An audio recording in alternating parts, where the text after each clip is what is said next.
አርናቂ ነኝ ከበሪስትልኝ ጌታዬ ከበሪስትልኝ ምንም አይደል ለሰርጌ እንድትዘፍንልኝ ፈልጌ ነበር ስራ ካልበዛብህ ስራማ ይበዛል ያው ታቀይል አንተ እንዲሁ ካነጋገር ሳይ በጣም ጥሩ ሰው ነው ትመስላለህ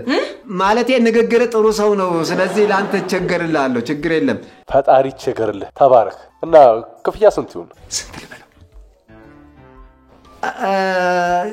50 ሺህ ብር ይጎዳል ከባለቤቴ ጋር ልማከርና ልደውልልህ አንተ ያማል እንዴ 500 ሺህ ብር በለው እኮ ነው ያልኩ ከምን 50 ሺህ ብር ነው 500 ሺህ ብር ወይ ደሞ ደውዬ 100 ሺህ ብር ልበለው እንዴ አሁንማ እንዴ ያልከኩ እስካሁን ራሱ ደውል አቤት ጌታዬ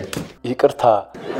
ባለቤቴ 25 ሺህ አለች 25 ሺህ ይገባኛል ከዛ ውጪ ከሆነ ጎረቤት ድቤ እየመታ ያደምቀዋል አለች ተስማምቻለሁ ይሁን ጌታዬ አንዴ መስማማትን ላሳውቃትና መልሼ ልደውል በቃ ምን ይደረግ በቃ ምን ይደረግ አንድ ጊዜ ለዘመኑ ዘፋኝ 10 ሺህም ሲበዛ ነው አለችኝ 10 ሺህ እቺስ በጣም ጦሰኛ ናት ካልተስማማ ግን ችግር የለም አረ ችግር የለም እስማማለሁ ይሄንንም ላንተ ብዬ ነው በቃ ተስማምቷል ልበላት ንገራት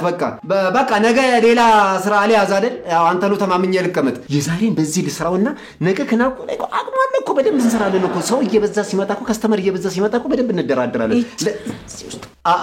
አቤት ጌታዬ ተስማማች አይደል ከ5000 ብር በላይ አይሆንም አለች 5000 ቤት ቀርብስ ባታገባትስ እቺ 50 ሺህ ብር 5 ሺህ ብር የደረሰች እንዴ አንተንም በህይወት አታቆየህም በቃ እድሜን እየቀናነሰች ከሰውነት ጎዳና ነው የምትዋጠው በቃ እሷን ተዋትና ሌላ አንተ በዘፍንልህ